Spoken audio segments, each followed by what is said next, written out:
What is up, fight fans? I am Jason Burgos for Sportnaut.com, and I have the absolute pleasure of being joined by a true icon of MMA. He is one of the few men to hold UFC titles in two divisions. He's an actor, he's a coach, he's even been called the Captain America of cage fighting. Plus, he's also an analyst for the PFL, and that is the one, the only, Randy Couture, Senor Couture. Thank you so much for the time today. Thanks, Jason. I appreciate you, man. You're very welcome. So much to ask you about. And of course, let's go right into the PFL. A lot to talk about with that. The league is heading into its season 5 championships in November. I talked to Ray Sefo in August a lot about that and just the league and stuff like that. But as a person that has been there kind of since the early stages, since this all kind of started with the PFL, what are some of the biggest changes you have seen in the league from those first seasons to now, be it like behind the camera, in front of the camera, how it looks, the roster, what do you feel is like the biggest differences from then to now?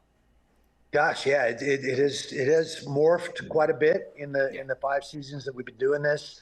Obviously, the booth has changed. We started with Box and Eve and a few other folks in the booth back then, and it just continues to grow and change there. Obviously, pretty comfortable now with Sean, who's retired from fighting after winning that first season and really stepped into that play-by-play position and does just such a great job there. It's a fun booth now. I think obviously Kenny Florian the last couple seasons has been a great addition. Dan Hardy in the last 2 seasons has been a remarkable addition. He's very articulate. He sees things very clearly. I love the way he shows, the footwork and the angles and so many technical things. And I think that's what's cool about having fighters in the booth. We see subtleties and little things that the average fans don't pick up on or haven't been made aware of, and we get the opportunity to talk about those things. And it's been fun. Obviously, the company has exploded. I think we had 24, 25 nations represented in this last season. Definitely an international flavor. PFL Europe launched this season, and that's doing very, very well. We just had the Paris fights, which is the playoff for that regional league. And now we're heading into Dublin for the finals for the PFL Europe. I think next year you'll see PFL MENA or Middle East and North Africa launch. I think you'll see the pay-per-view model next year launch. And obviously Francis has a big fight coming up here in Riyadh against Tyson Fury. Hopefully all this stuff that's going on in Israel right now doesn't overshadow that or create an issue with that event. I'm supposed to go, so I'm a little concerned about flying into that region right now. Yeah. But I'm excited about everything that's going on and the growth of this company, the direction that they've taken. They're paying the fighters very, very well. They're giving the fighters a voice in how they're regulated and what's going on with regard to the Professional Fighters League. So I think those are all steps in the right direction. I think you're going to see PFL Australia and PFL Latin America come on board here within the next couple of years as well, and kind of solidify all the regions that are, there has been growth and there have been events for mixed martial arts. So yeah, it's been a fun thing to be a part of and a fun thing to be involved with and to watch this company grow.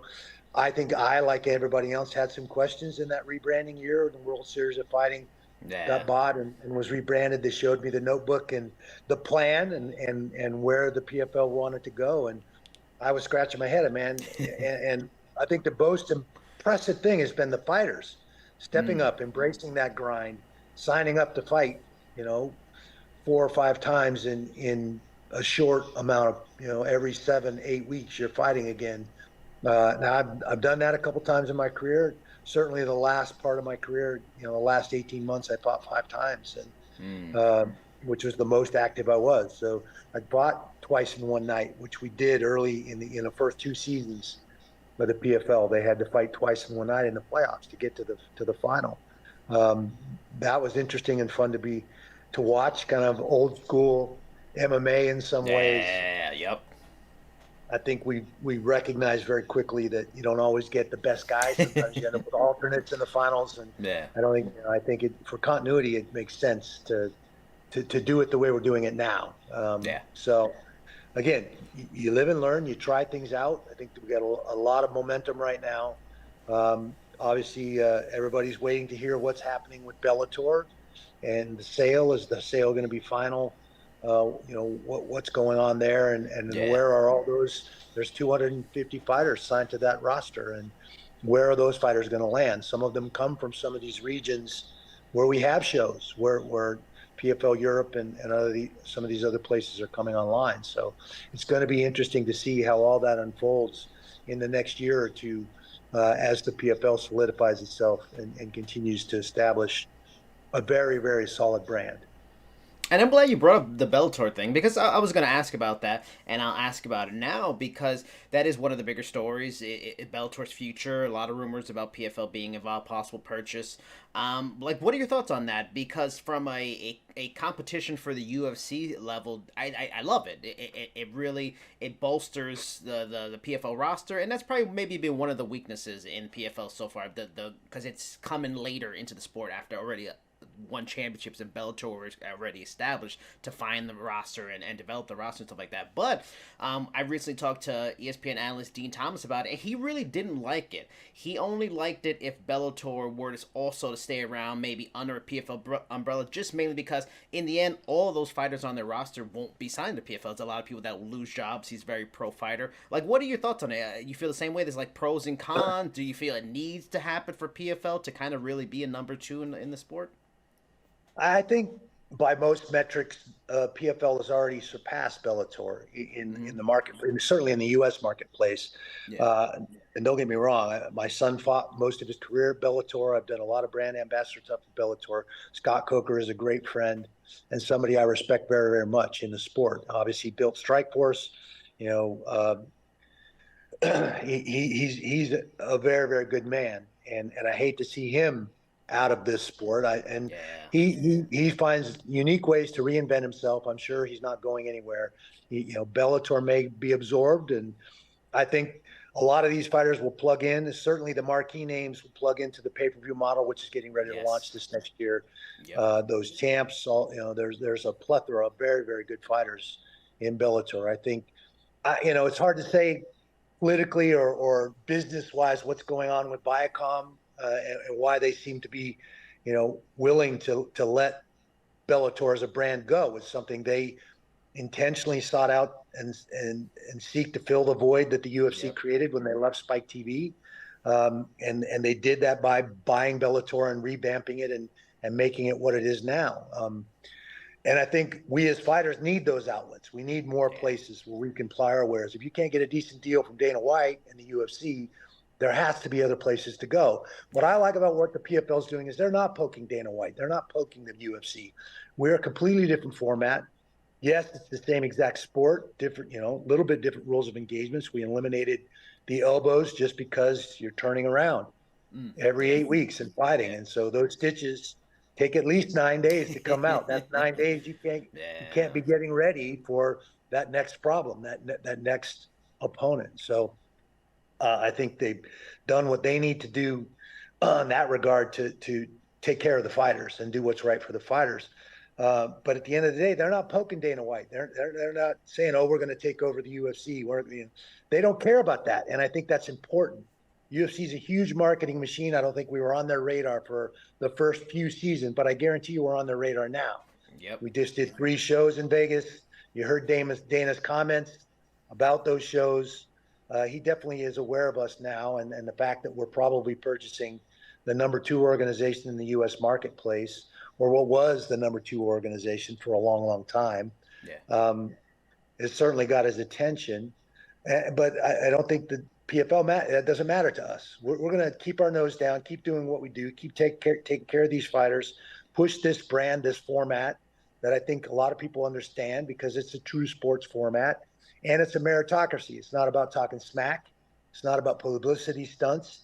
It's about going in that cage and fighting and scoring points and getting a shot at that title every single year. I think people respect that. I think they love the international flavor of it. It's something they can get behind. They create those rooting interests in fighters. Whether you like them or don't like them, you want to see him compete and see if he's successful or gets beat. And that's what it boils down to. So I think the UFC is going to be the UFC and continue to do what they do, and the PFL is going to continue to grow and flourish and do what we do, which is take care of fighters and give them an opportunity to control their own destiny. And I'm glad you mentioned getting on Dana's radar, because part of that reason is too, and also why maybe a Bellator purchase is even more possible, and we've covered it on Sportsnaut, is that the PFL selling a minority stake to a company that's funded by the Saudi PIF, which manages $800 billion. The league is expected to maybe get reportedly an influx of $100 million in the short term, maybe much more in the long term. For me, I feel like it, but I want to get your point of view because you've been in this sport so long. Is this a game changer for the sport to have this kind of funding for the PFL? Does this create like the first really legit? Because you make a fair point. PFL could be considered the number two. Now with this kind of money and this kind of support, this is a serious opportunity to go for the number one spot. Is this a game changer? Are they a serious threat now to the UFC, like WCW was for WWF back in the day, like Live Golf was by pretty much forcing PGA into a merger? Is this financial backing, game changer for the sport? I don't know about a game changer. I think there's plenty of room for both of us in the marketplace, and that's certainly been the PFL's position all along. We're both on ESPN. There's plenty of room. This format's different enough that it doesn't infringe on anything that UFC's doing now. The merger between the WWE and the UFC is interesting to me. And, how long until we start questioning some of those fights? Are these works? Are these real fights? What's going on here? That I think is more of a question in my mind. Why merge a real sport with sports entertainment? Hopefully that doesn't create a gray area there or taint what we do in mixed martial arts, which I think has the potential to raise some of those questions. And those are decisions that Dana and WME are making on their own. That has nothing to do with us. We're going to keep our nose down and keep doing what we do, which is take care of these fighters, give them a voice, give them an outlet, and create that meritocracy that they can go out and do their thing. And not worry about politics, not worry about talking smack or publicity stunts or any of that other stuff. And again, I think there's plenty of room in the market for both of us. I hope that neither one goes away. In fact, and that's the downside to the purchase of Bellator. That's a brand I'm very fond of. And I've got, I was just at Bellator 300 last weekend. It was a great show, 3 title fights, a lot of other great fights on that undercard, and a lot of very excited folks in that building. So you kind of hate to see those opportunities for fighters to ply their wares and have another place to go away. And I think, certainly with PFL Middle East and North Africa coming online, PFL Latin America and Australia coming online, we're only trying to create more opportunities for fighters to work their way up, to get to PFL Global, to get to the PFL pay-per-view model, which is going to be I think the upper echelon for the PFL. And I think that's what's important. Keep our nose down, keep doing what we do. The other companies are going to do what they do. That's just the way it is. And I don't think we need to worry about it. I don't think the UFC is going anywhere. They have over 600 fighters. They're well funded.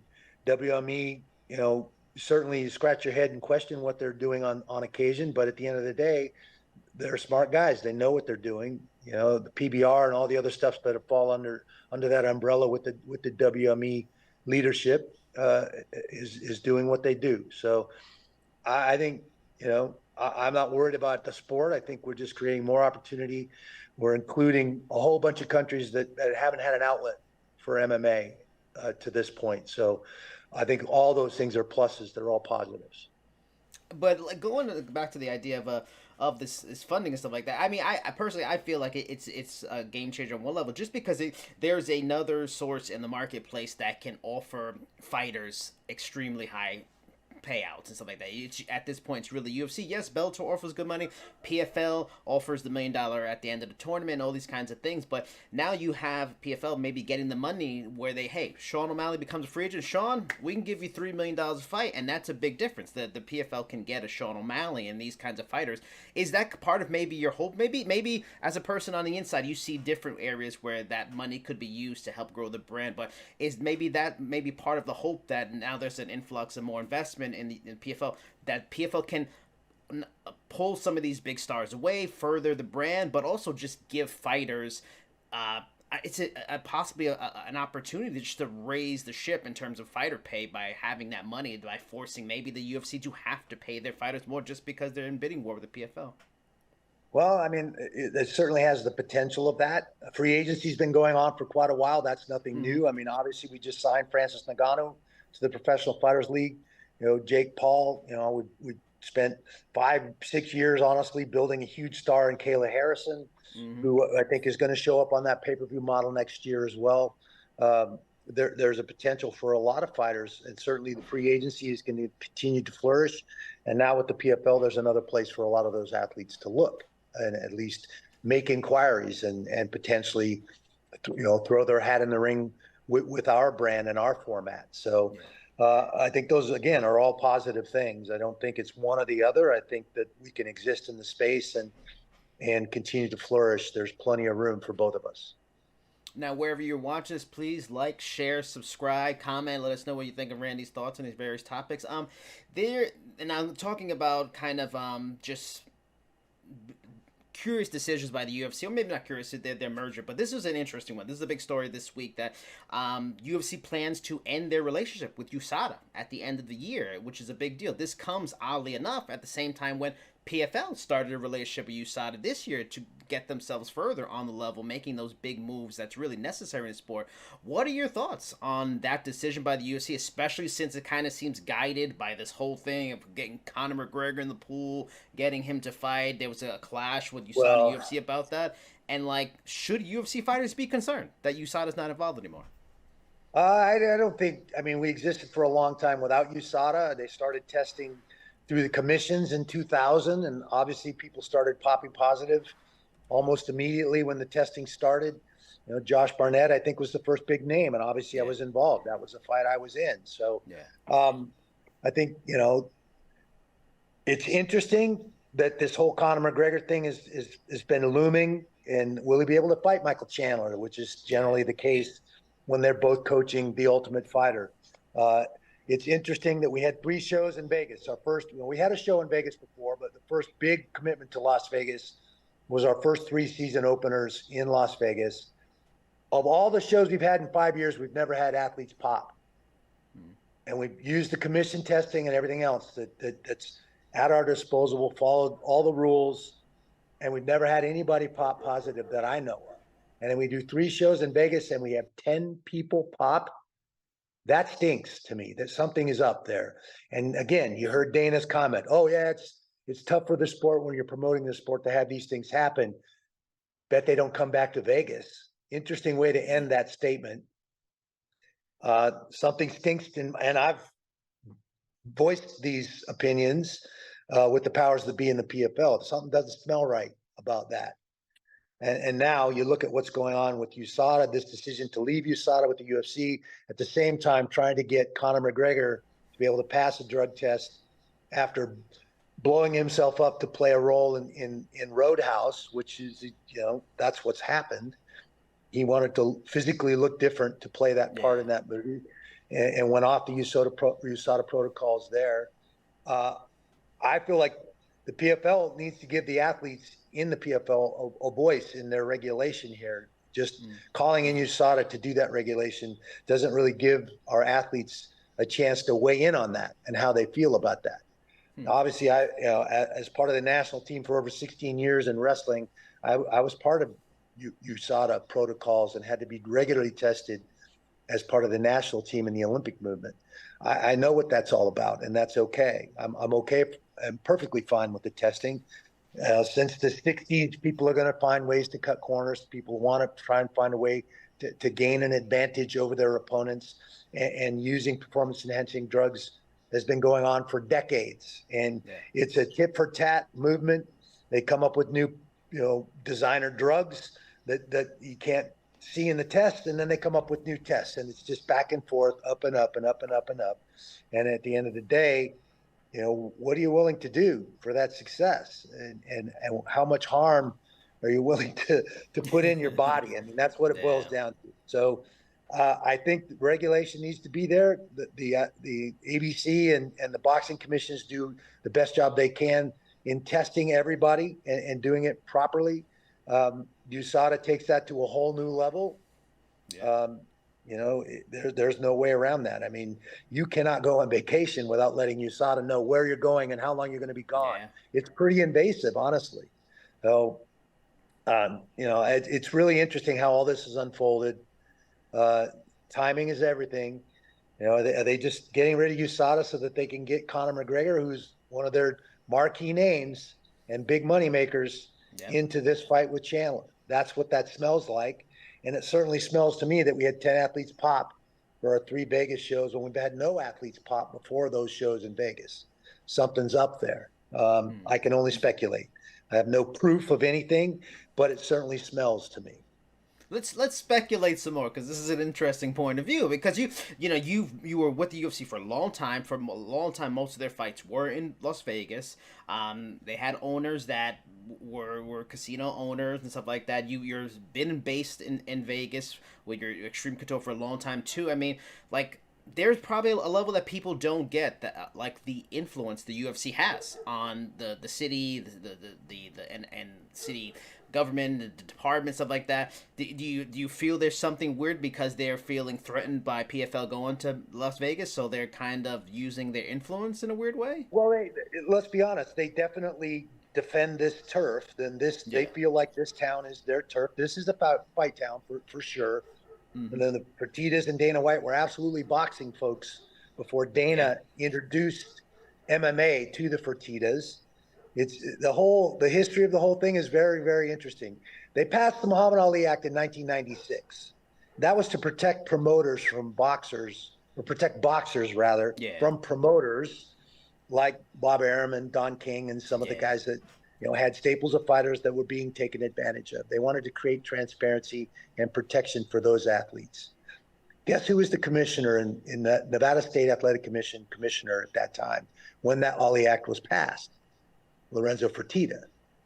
So you go fast forward to the 2000s, and Lorenzo knows exactly what he's looking at in this new sport of mixed martial arts that doesn't have the protections of the Muhammad Ali Act, and those fighters that could be exploited and taken advantage of with their ancillary rights and these very restrictive contracts. There's no transparency, so you have no idea how much those promoters are making on any given event. And how much money actually went to the fighters that fought on those cards. That's the truth of the matter. That's why we've been pushing in the MMAFA, Mixed Martial Arts Fighters Association, to try and get the Ali Act amended to cover all combative sports athletes, not just boxers. To create that transparency, make those promoters have to disclose how much money they're making off those events and how much of that money actually went to the fighters that fought on those cards. That's what the Ali Act did for boxing. That's why guys like Floyd Mayweather can represent himself and rake in all that cash from those fights that he fights on. And that's the big difference. And that's what Jake Paul has been poking Dana White in the chest over with all these crossover fights, these trillers, the Ben Askrens, the Tyron Woodleys, the Anderson Silva fights, all those fights. Those guys made more money in those boxing matches than they ever made in mixed martial arts. That's the truth of the matter.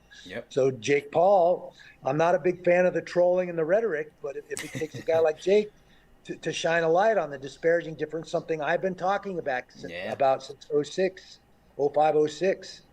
to crickets. Nobody got behind that when I was raising these questions back then.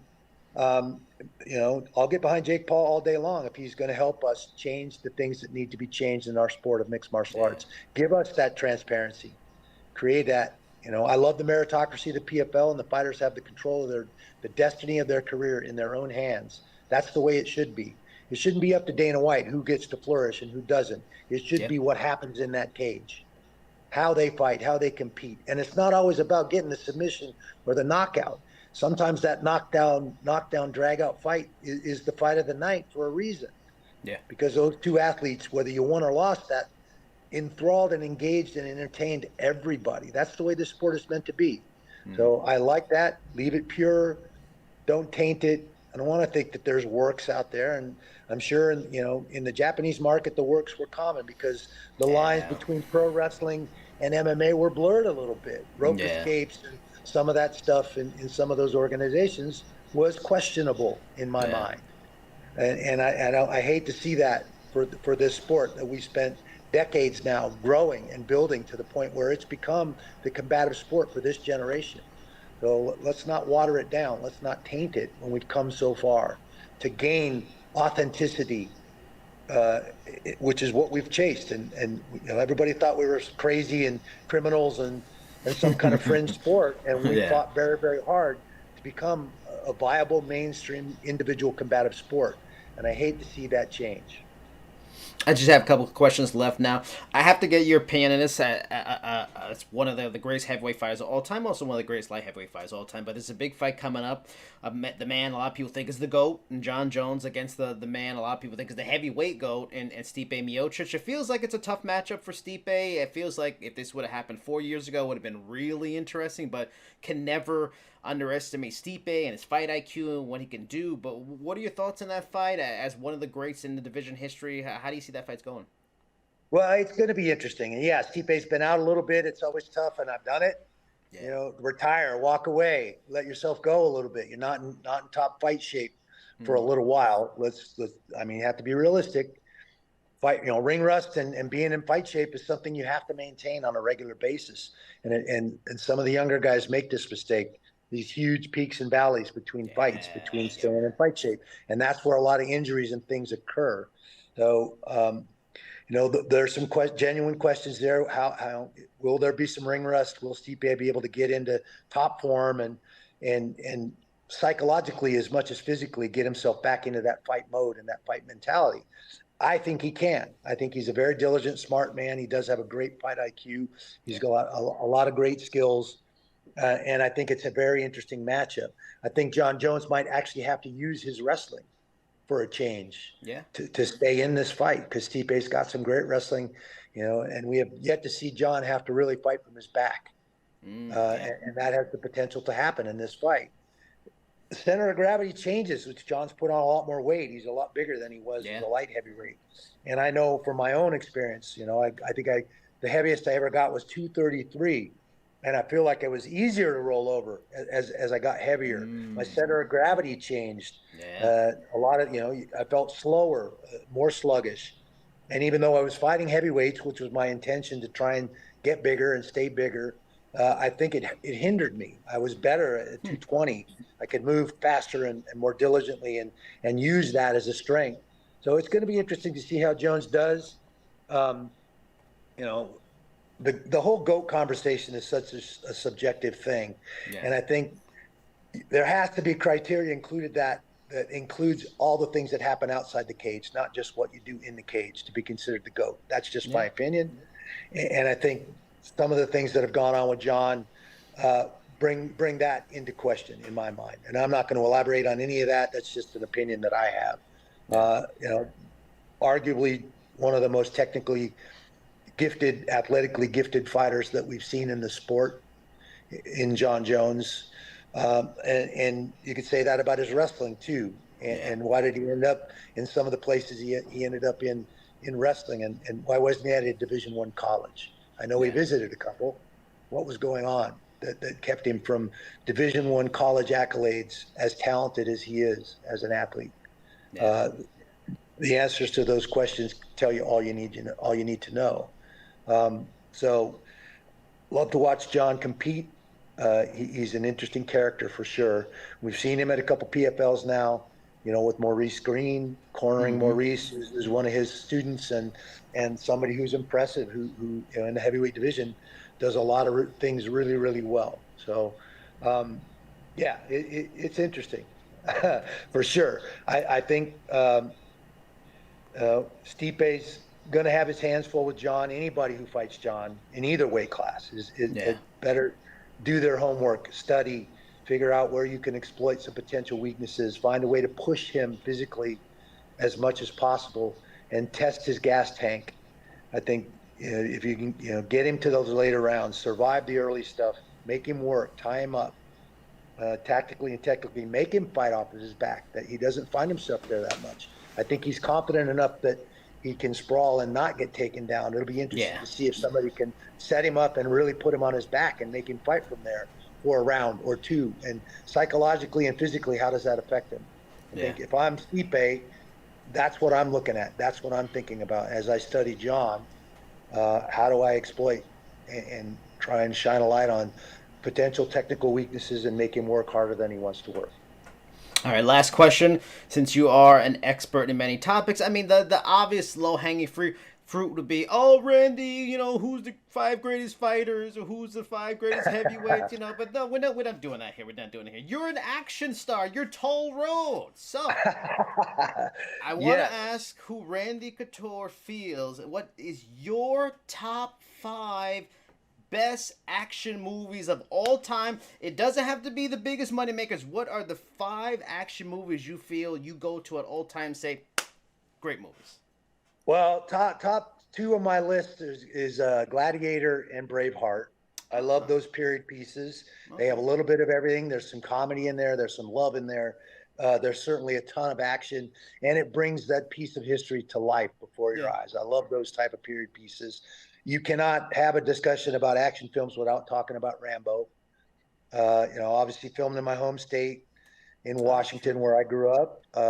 One of those films that I watched as a kid and was just enamored with. And obviously, would we get 5 or 6 Rambos? The last one was pretty interesting, dealing with the cartels and all of that stuff.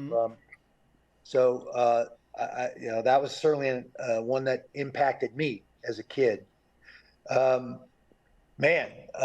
2 more big action flicks that stick out in my mind.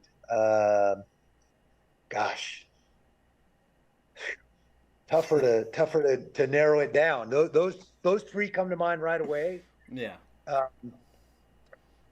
The Braveheart and Gladiator are in my top 5 for sure. Well, I mean, I'm glad you didn't say Expendables. Although Expendables is fantastic, saying your own thing would be crazy. But I'm a little worried, Randy. How have we gotten no Arnold Schwarzenegger movies in his top 5s? Come on. No Terminator 2, no Predator.